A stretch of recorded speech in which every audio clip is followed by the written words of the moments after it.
سلام دوستای عزیز، خوش آمدین به چینل تستی فود. دوستای عزیز، امروز خواستم دونات آماده کنم و همراه شما دوستا شیر کنم. خدا کنم مورد پسندتان قرار بگیرد. مواد لازم: آرد، شیر، مسکه، تخم، بوره، خمیر مایه، نمک. بسم الله گفته شروع میکنیم. شیر نه زیاد سرد و نه گرم، برابر 1 گیلاس، 3 گیلاس بوره یا شکر، 2 قاشق خمیر مایه، 1 قاشق چایخوری نمک،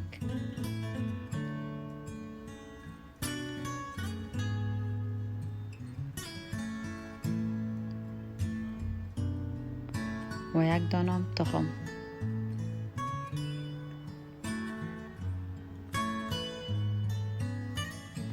دوستای عزیز، میخوایم مواد خود خوب مخلوط کنیم تا تمامش حل شود.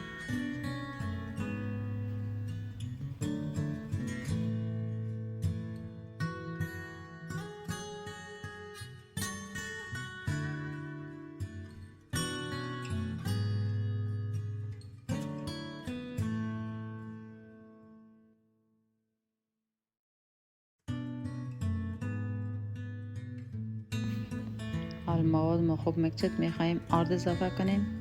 3 گیلاس آرد،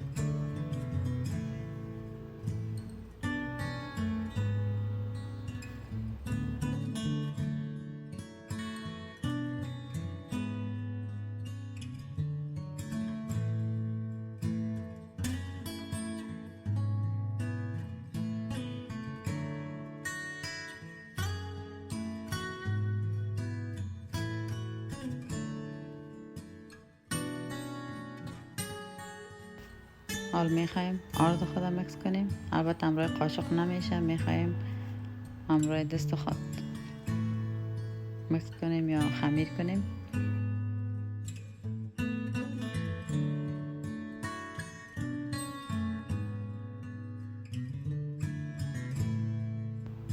دو قاشق مسکه یا بتر اضافه میکنیم و حال میخوایم همراه دست خود خمیر کنیم یا مخلوط کنیم.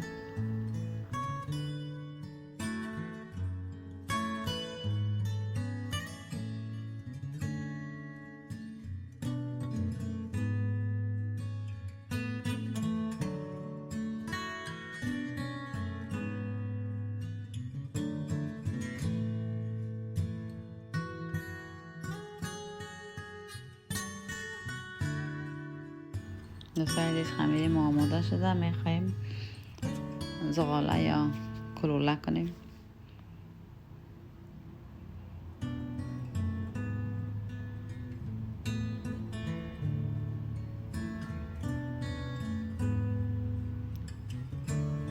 دوستای عزیز، خمیر خود زغاله کردیم. ما میخوایم برای 20 دقیقه بانیم تا خمیر ما برسه یا فر بیایه یا آماده پخته شدن شود.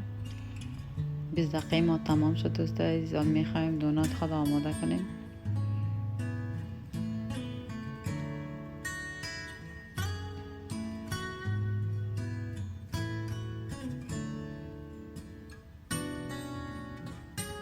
دوستای عزیز، دونات خود آماده میکنیم. هر چیز به دسترستان باشه بتانه امی کار انجام بدین. میتونین هر چی در خانه داشته باشین به دسترس، همراه از اون میتونین امی کار بکنین یا خمیرتان کت کنین.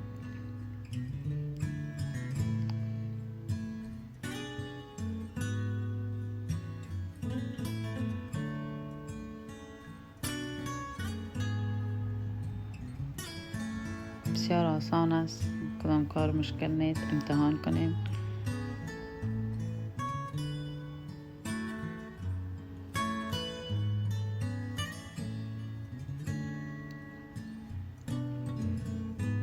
حال دوناتای ما آماده شده. میخوایم در روغن اضافه کنیم یا بندازیم.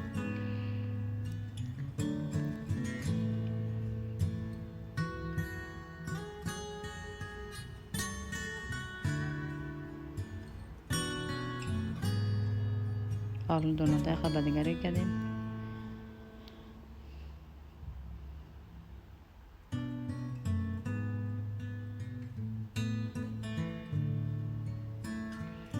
دوست عزیز بر اندازه که خودتان خواسته باشین دوست داشته باشین میتونین بریانش کنین یا سرخ کنین.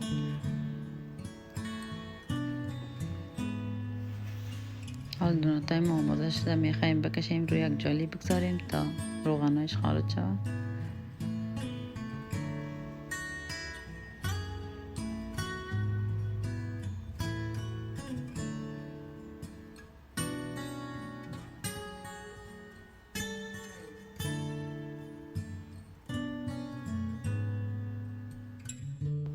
دوستان عزیز دونات ما آماده صرف است. اگر ویدیوهای ما خوشتان آمد مورد پسندتان قرار گرفت سابسکرایب، لایک، شیر را فراموش نکنید. نظریات پیشنهاداتتان را در کامنت برایم بنویسید. خدا حافظ تا ویدیوی بعد در امان خداوند باشین. بای.